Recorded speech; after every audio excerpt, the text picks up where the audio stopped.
एक अखबार न्यूज़ आई थी गुरुजी के माफ़ीनामे को लेकर।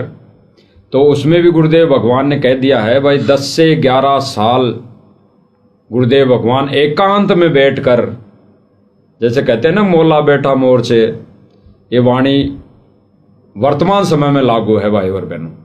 वो एकांत में जेल में बैठकर, कारण कुछ भी बनाया हो, वो एकांत में जेल में बैठकर आज वो हमारी परीक्षा ले चुका, उस कटिंग के माध्यम, उस कटिंग के अनुसार।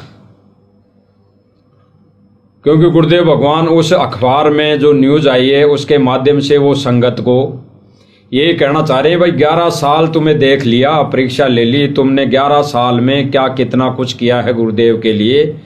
अब गुरुदेव भगवान ने वो सारा सब कुछ अपना मतलब हाथ हटा लिया संगत के ऊपर नीचे से, और गुरुदेव भगवान ने कह दिया है।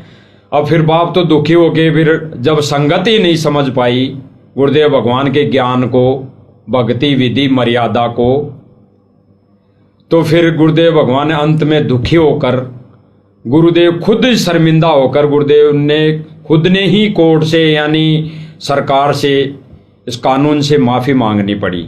जबकि गुरुदेव भगवान की यानी हमारे भगवान कोई गलतियां नहीं करता है, उसकी कोई गलती नहीं होती है, गलती करता है जीव।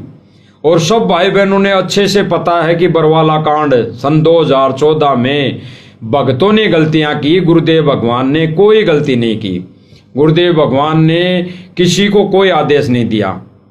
जो भी गलती की, चाहे भक्तों ने कुछ भी सोचा हो, कुछ भी किया हो, जैसे वीडियो वायरल होती थी हुई है कि हम तो संत रामपाल जी महाराज जी को जेल में नहीं जाने देंगे, जबकि कानून ये कहता है, यहाँ का विधान लागू होता है, एक आम संत जो वो परमात्मा एक आम संत की भूमिका करता है तो उसके ऊपर भी वो विधान लागू होता है।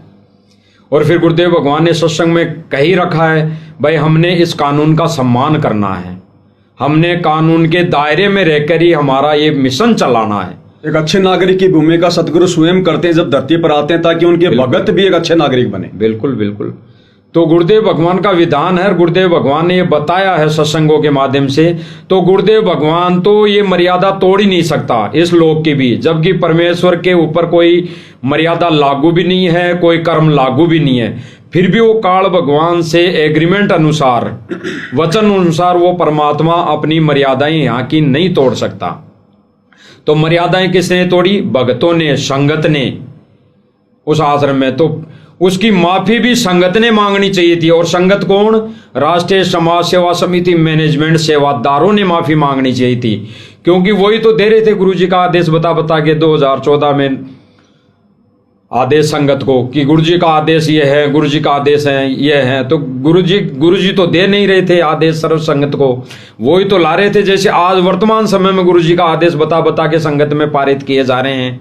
तो उस टाइम पे भी भक्तों ने मंद बुद्धि के चलते वहां पे ज्ञान और विवेक नहीं लगाया कि गुरुदेव भगवान एक तरफ तो सत्संगों में कहते हैं कि हमने यहाँ की व्यवस्था का पालन करना है, और आज गुरुदेव भगवान ये पालन खुद क्यों तोड़ेंगे?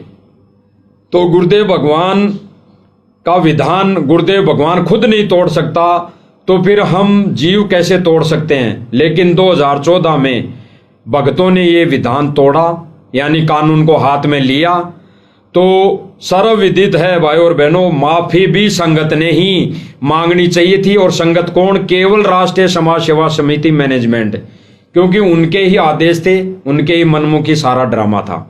लेकिन फिर भी क्या करे, अंत में 11 साल परमेश्वर ने देख लिया कि भाई अब ये तो समझ पाएंगे नहीं। मौका खूब दिया और विशेष संदेशों में भी बोला कि अब तो सुधर जाओ, अब तो सुधर जाओ, ज्ञान को आधार बना लो, देखा देखी में इधर उधर मत भगो।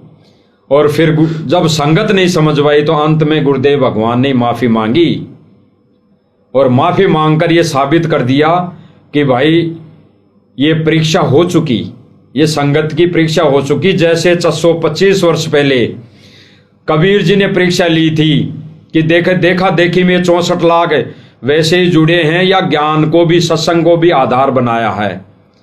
तो एक फचोड़ मारी थी, क्योंकि संत के विधान में है, गुरु के विधान में है कि वो नकली शिष्य नहीं रखता, नकली शिष्य बना के नहीं रखता। नकली मीन्स अमर्यादित भगत, वो अपने मिशन में नहीं रखता। मिशन में मतलब अंतरात्मा के जो मिशन है उसमें नहीं रखता, जो आत्माएं पार होगी तो परमात्मा सिर से बोझ उतार देता है, पटक देता है। तो ठीक इसी प्रकार 625 वर्ष पहले जो परमात्मा ने परीक्षा ली थी, तो गुरुदेव भगवान ने बताया कि उस छोटी सी परीक्षा में यानी ज्ञान और विवेक की कमी के कारण 64 के 64 लाख फेल हो गए, 64 के 64 लाख। जबकि गुरुदेव भगवान बताया कि परमात्मा बताया करते थे उस समय कि भाई शराब पीने वाला डेढ़ है, वो काफिर है, वो भक्ति के लायक नहीं है। कुकर्म करने वाला वो भक्ति के लायक नहीं है, वो परमात्मा के विधान में वो सेट नहीं हो सकता, वो शिष्य नहीं है। और फिर जब छोटी सी पिछोड़ मारी, शीशी में एक बोतल में पानी भरकर, गंगा जल भरकर उसको शराब की तरह पीना और गणिका माई को सज धज के बुलाना और हाथी पे बैठ के लीला की, तो भक्तों ने क्या सोचा, ये भगवान तो शराब पी रहा है और ये भगवान कहता है कि भाई ऐसे हार श्रृंगार नहीं करना चाहिए, तो भाई ये तो हार श्रृंगार भी पहना के इस गणिका माई को बिठा रखी है। तो एक छोटी सी परीक्षा में फेल हो गए कि हमारा भगवान ये कर रहा है। तो आज वो भगवान हमारा, जैसे गुरुदेव भगवान ने बताया कि राजनीति, भगत को राजनीति के आसपास भी नहीं जाना चाहिए, तो भगतों ने वहां पे विचार विवेक नहीं लगाया, ज्ञान को आधार नहीं बनाया कि आज जैसे पीला पर्चा आ गया कि बीजेपी को वोट देना है, गुरुदेव क्या आदेश है, फलाने की राजनीति में जाना है, उस मुख्यमंत्री की रैली में जाना है, तो विचार नहीं किया कि ये गुरुदेव भगवान का आदेश हो सकता है या नहीं हो सकता। तो संगत वहां पे मात खा गई। तो इसी वजह से परमेश्वर ने वर्तमान समय में ये 11 सालों में हमारी परीक्षा लेके फचोड़ मार दी भाई और बहनों, फचोड़ मार दी। और अंतरात्मा से यानी आध्यात्मिक दृष्टि से सबका कनेक्शन कर चुका है भाई और बहनों। कुछ एक भाई बहनों को छोड़कर जो साध संगति से जुड़कर मर्यादा में रहकर गुरुदेव भगवान को भगवान मानकर भक्ति विधि परमेश्वर के विधान अनुसार वो कर रही है, गुरुदेव भगवान को भोग लगाकर प्रसन्न कर रही है, आरती उतार रही है, तो वो भाई बहन परमात्मा की रजा से बची हुई है। बाकी सर्व संगत की परमात्मा ने 11 सालों में परीक्षा लेकर कोर्ट से, सरकार से गुरुदेव भगवान ने माफी मांग ली है। इस पर राष्ट्रीय समाज सेवा समिति मैनेजमेंट और उसके आदेशों पर लाखों की चल रही संगत ने शिक्षा ले लेनी चाहिए। और दास तो ये कहेगा भाई गुरुदेव भगवान जहां पे माफी मांग ली तो डूब के मर भी जाना चाहिए कि हमारी गलती की वजह से वो हमारा भगवान माफी मांग रहा है। माफी हमने मांगनी चाहिए क्योंकि जीव गलतियां करता है, भगवान नहीं करता। लेकिन कहते हैं ना कि जो मैं पूत कपूत हूं बहुर पिता को लाज, तो वो परमात्मा अपने कपूत के लिए भी यानी कुपात्र के लिए भी उस परमात्मा को नीची गर्दन करनी पड़ती है। तो वही आज करवा दिया राष्ट्रीय समाज सेवा समिति मैनेजमेंट भाइयों ने।